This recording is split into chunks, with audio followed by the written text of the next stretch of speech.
Hello అండి, నేను doctor Bhargavi గారు, పీడియాట్రిషియన్ భార్గవి హాస్పిటల్. సో ఇవాళ మనము డెంగ్యూ ఫీవర్ గురించి తెలుసుకుందాం. ఈ వర్షాకాలంలో మనం ఎక్కువగా చూస్తాం కాబట్టి దాని గురించి తెలుసుకుందాము. సో డెంగ్యూ ఫీవర్ అనేది మస్కిటో బైట్స్ వల్ల వస్తుంది, అది అందరికీ తెలిసిన విషయమే. సో ఎలా ఉంటుంది దాని లక్షణాలు అని అంటే 3 phases-గా ఉంటుంది. ఫస్ట్ థింగ్ వచ్చేసి febrile phase, next critical phase, recovery phase. Febrile phase అనేది usually first 4 days to 5 days ఉంటుంది. క్రిటికల్ ఫేజ్ అనేది 2 to 3 days ఉంటుంది. అండ్ దెన్ రికవరీ ఫేజ్ అనేది ఇంకో 3 days ఉంటుంది. ఓకే, సో ఎలా స్టార్ట్ అవుతాయి లక్షణాలు అని అంటే, ఫస్ట్ హై గ్రేడ్ ఫీవర్, చాలా ఎక్కువగా జ్వరం వస్తూ ఉంటుంది. దాంతో పాటు మీ పిల్లలకి బాగా ఎక్కువ వీక్నెస్ లాగా అనిపిస్తారు. ఓకే, బాడీ పెయిన్స్ కానివ్వండి, హెడేక్ కానివ్వండి, కళ్ళ వెనక నొప్పి అంటే పెయిన్, ఐ పెయిన్ లాగా చెప్తారు అన్నమాట. సో ఇట్లాంటి సింప్టమ్స్ చెప్పినప్పుడు మీరు ఫస్ట్ కంపల్సరీ డాక్టర్ని కన్సల్ట్ అయ్యి అది వైరల్ ఫీవరా, ఎస్పెషల్లీ డెంగ్యూనా అనేది మీరు నిర్ధారించుకోవాలి. ఓకే, ఈ 4-5 days కూడా బేబీ ఇలానే high fever with body pains, headache complaint చేస్తారు. ఆ తర్వాత వాళ్ళ ఓన్ ఇమ్యూనిటీతో ఒక్కొక్కసారి డైరెక్ట్ గా రికవరీ ఫేజ్ లోకి వెళ్ళిపోతారు. సో మెల్లమెల్లగా బేబీలో మీకు ఇంప్రూవ్మెంట్ అనేది కనిపిస్తుంది. అంటే వాళ్ళు అపటైట్ కూడా చాలా లో ఉంటుంది ఫెబ్రైల్ ఫేజ్ లో. సో మెల్లమెల్లగా వాళ్ళు కొంచెము అపటైట్ పెరగడము, ఫీవర్ స్పైక్స్ తగ్గడము, యాక్టివిటీ పెరగడము, ఇట్లాంటివి మీకు కనిపిస్తాయి.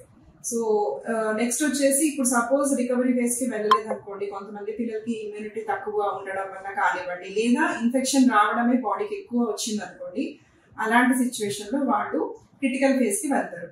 సో క్రిటికల్ అని ఎందుకు అంటాము అని అంటే, ఈ సమయంలోనే మనకి కాంప్లికేషన్స్ అనేవి కనిపిస్తాయి. అంటే ప్లేట్లెట్స్ తగ్గిపోవడము, బీపీ తగ్గిపోవడము, అండ్ బాడీలో నీరు అనేది రావడం, అంటే పొట్టలో కానివ్వండి, లంగ్స్ కింద కానివ్వండి నీరు అనేది రావడము, ఫేషియల్ పఫినెస్, లేదా ఒంటి మీద మచ్చలు, దద్దుర్లు, ఇట్లాంటివన్నీ మనకి క్రిటికల్ ఫేజ్ లో కనిపిస్తాయి. సో క్రిటికల్ అని ఎందుకు అంటాము అంటే, ఈ 2 to 3 days అనేది మనకి చాలా ఇంపార్టెంట్. ఈ ప్లేట్లెట్స్ పడిపోయినా కూడా, లేకపోతే బీపీ పడిపోయినా కూడా మనకి వెంటనే అడ్మిషన్ అవసరం అయ్యే ఛాన్స్ ఉంటుంది అనమాట. అంటే బేబీ ఓరల్ ఇంటేక్ చాలా తగ్గిపోతుంది ఆ సిచ్యువేషన్ లో, మీరు ఓరల్ గా మేనేజ్ చేయలేరు కాబట్టి వెంటనే మీరు అడ్మిషన్ అయ్యి ఐవి ఫ్లూయిడ్స్, సపోర్టివ్ ట్రీట్మెంట్ అని మీరు చేయించుకోవాలి. ఓకే, నెక్స్ట్ విషయం, డెంగ్యూ అనగానే గుర్తొచ్చేది platelet count. So platelet count కూడా మన ఇన్ఫెక్షన్ ని బట్టి తగ్గుతూ ఉంటుంది. యూజువల్లీ మనకి కంపల్సరీ ఉండాల్సిన లెవెల్ వచ్చేసి 1,50,000 minimum level. Okay, and also WBC count కూడా తగ్గుతుంది, వైట్ సెల్ కౌంట్ కూడా మీకు తగ్గుతుంది వైరల్ ఫీవర్ లో, ఎస్పెషల్లీ డెంగ్యూలో.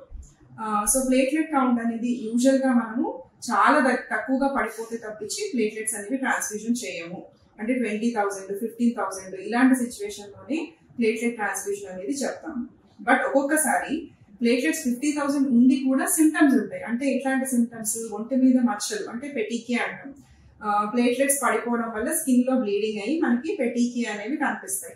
సో ఇది కాకుండా కూడా వేరే రకంగా బ్లీడింగ్ అవ్వచ్చు. అంటే మన చిగుళ్ళ నుంచి రక్తం కారడం కానివ్వండి, యూరిన్ రెడ్ గా రావడం కానీ, లేకపోతే మోషన్ నల్లగా రావడం కానీ, ఇట్లాంటి సిచ్యువేషన్ మనకి ప్లేట్లెట్స్ పడిపోయినప్పుడు కనిపిస్తే మన ప్లేట్లెట్ లెవెల్ ఎక్కువ ఉన్నా సరే ట్రాన్స్ఫ్యూజన్ చేయాల్సి వస్తుంది.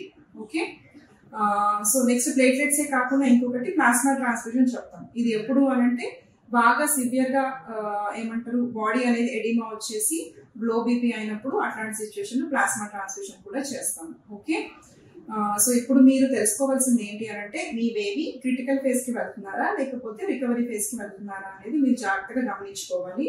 సపోజ్ ప్లేట్లెట్ కౌంట్ పర్వాలేదు, బేబీ ఓరల్ గా యాక్సెప్ట్ చేయగలుగుతుంది అంటే కనుక మీరు అవుట్ పేషెంట్ బేసిస్ మీద మెడిసిన్స్ వాడుకొని మీరు మానిటరింగ్ చేసుకోవచ్చు మీ బేబీని. ఓకే, నెక్స్ట్ వచ్చేసి మరి ఎలాంటి జాగ్రత్తలు తీసుకోవాలి డెంగ్యూ రాకుండా అంటే, మస్కిటోస్ మనం స్ప్రెడ్ అవ్వకుండా చూసుకోవాలి. సో ఇంటి చుట్టుపక్కల స్టాగ్నెంట్ వాటర్ లాంటిది ఏం లేకుండా చూసుకోండి. తర్వాత మస్కిటో నెట్స్ యూజ్ చేసుకోవడము, మస్కిటో రెపెలెంట్ అంటే skin friendly mosquito repellent creams ఉంటాయి బేబీస్, చిన్నపిల్లలకి. సో అలాంటివి యూజ్ చేసుకోవడము మీరు చేసుకోవాలి. బట్ లక్షణాలు ఏమైనా మీకు డౌట్ఫుల్ గా అనిపిస్తే వెంటనే డాక్టర్ని కన్సల్ట్ అవ్వండి. ఇంకొక లాస్ట్ క్వశ్చన్ ఏంటి మీకు రావచ్చు అంటే, ఒకసారి డెంగ్యూ వస్తే మళ్ళీ రావచ్చా అనేది. సో కంపల్సరీ వచ్చే ఛాన్స్ ఉందండి. దీంట్లో వేరియంట్స్ ఉంటాయి. సో ఒకసారి ఒక వేరియంట్ వైరస్ తో వస్తే నెక్స్ట్ ఇంకోసారి వేరే దాంతో కూడా రావచ్చు. సో ఒకసారి డెంగ్యూ వస్తే మళ్ళీ లైఫ్ లో రాదు అని అనుకోకూడదు. ఇంకొకటి ఏంటంటే, ఫస్ట్ టైం కంటే సెకండ్ టైం ఒక్కొక్కసారి సివియారిటీ అనేది ఎక్కువ ఉంటుంది. Okay, so take care of your self this monsoon and hope మీకు ఇది కంప్లీట్ గా డెంగ్యూ గురించి అర్థమై ఉంటుందని నేను అనుకుంటున్నాను. Thank you so much.